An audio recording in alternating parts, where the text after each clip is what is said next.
Some planes. It's just past 10 past 9. Just past 10 past 9. Anyway, we're going to talk now about the Dubbo Writers Festival because one of the people that will be appearing at a showcase at Macquarie Library, which is kicking off the festival, is local author D.G. Lloyd, aka David Grant Lloyd. He grew up and was educated here in Dubbo.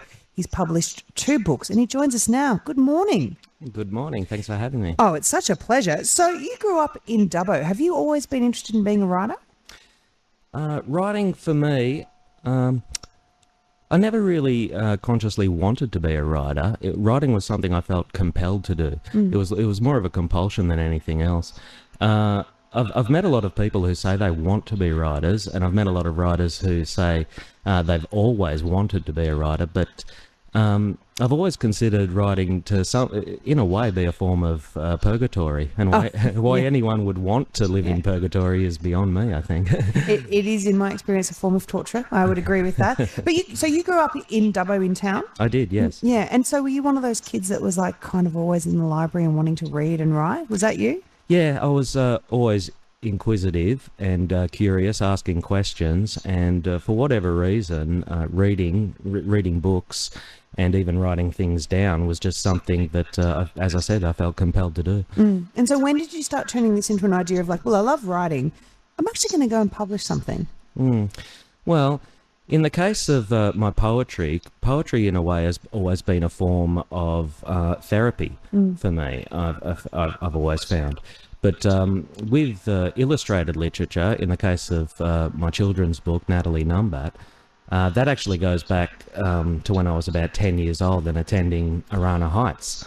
And I was in about year 4, I think, and we had to do a project on an Australian marsupial. And I was looking through encyclopedias and whatnot, and that's when I first came across the Numbat. There was just a little picture and a little article, and I found them to be captivating. But of course, there wasn't a lot of information. This is before the internet, you know. So I ended up doing a project on the koala, I think, instead. But I kept in the back of my mind that I wanted to do some sort of project with the Numbat because I found them so captivating. And fast forward about 30 years later, I'm a frustrated writer, writing a lot of poetry and manuscripts and whatnot, and things were getting intense and I needed to take a break. I needed to feel as though I wanted to write something else, something apart from poetry and the like. And then I remembered all those years ago I wanted to do some sort of Numbat project, and then I started to bounce it around and put myself in my own shoes when I was 10 years old, and that's how the children's book came about. And the children's book is called, I'm holding it in my hot little hands here, A Day in the Life of Natalie Numbat. So it's D.G. Lloyd and Carla Santos. How did you find an illustrator? What's the steps that you do to find an illustrator to really add that? Because, it's kind of important in kids' books, isn't it? To not only be able to tell a story simply and beautifully that connects with children when it's read to them, but also they love pictures, and you've got to find someone that does it justice. Absolutely. Yeah. That's one of the great things about the internet. You can easily come into contact with a lot of other emerging artists, whether they're writers or painters or musicians. So that's how you sort of start to develop contacts. And at various other, writers' festivals and arts festivals, you just meet people. And I met Carla Santos through a friend of a friend, and she was an emerging painter. And I suggested the idea to her, and she liked it, and she wanted to be a part of it. And, away we went, I love it. And so that's your kids' book. But you've also, as I said, you've got 2 books out, and you've been talking about how important poetry has been to you in your life. Your poetry book is called Alive in Dubbo. Can you tell me a bit about it? Alive in Dubbo. Well, that's from a quote from Kate Lee, a.k.a. Flash Kate, who was infamous in the Razor Gang Wars in Surrey Hills all those years ago. But she was born in Dubbo. And according to local legend, when she broke bail, she was asked why, and her response was, better dead than alive in Dubbo. So I found that quote to be fascinating, and that's where the title came from. But as I said, as far as poetry is concerned, it's always been a form of therapy for me, just dealing, everyone has their own way of coping and dealing with, the monotony of day-to-day life and their own personal traumas and hassles and stuff like that. Some people, deal with it in all sorts of ways. playing sport or playing the guitar or whatever. But for me, it was always poetry. And poetry, I found, was a chance to be truly honest and articulate at the same time. And in this book, I mean, looking at the titles of the poems, I mean, it's so about being alive in Dubbo. There's a poem called The Man Who Worked at Fletcher's. Graincourt was the name of a poem. Long Necks, Old Dubbo Cemetery. You've got a poem called Riverbank Frank, Joe's Fish Shop. I mean, it's so good and it's so local. I imagine that there's going to be a lot of people who attend the Dubbo Writers Festival who'll be able to pick up a book of your poetry and go, oh, I actually get what he's talking about. Yeah.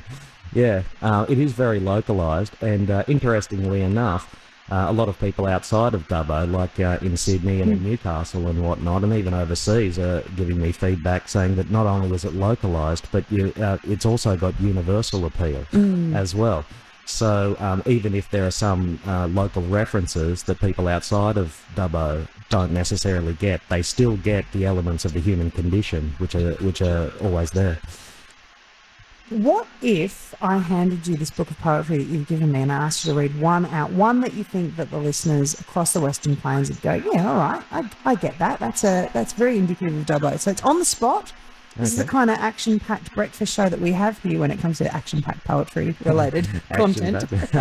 Not often a word that's used alongside poetry, but we're making it happen today. It is action-packed. Yeah. What are you going to read for us? Well, there's a few poems in here that are a little on the dark side, so I might they're better to be read at night, I think, since this is a breakfast show. I don't want anyone to get too somber before they go to work. I appreciate that on a Friday. Thank you. Cheers. But this one is somewhat appropriate, I think. It's called Sometime in September. Pollen drifts from Bogan Shire's fevered regions. Crepe myrtles blossom outside the showground. Shining in the gutter is a flagon skin. Patterson's curse and cape weeds sprout along the dirt. Magpies caw as they swoop. Council workers water the roads. Slashers mow the paddocks. Irrigation triggers and livid clouds shimmer like the silvery feathers of a wattlebird. Absoluteness, his coming is near, written in black on a sign nailed to a gum tree 3 kilometres east of town. Crimson blooms of lantana stretch high beside the billboard, promoting the Western Plains Zoo. Discover. That is a poem by D.G. Lloyd. You can find that in Alive in Dubbo. His children's book is also called A Day in the Life of Natalie Numbat.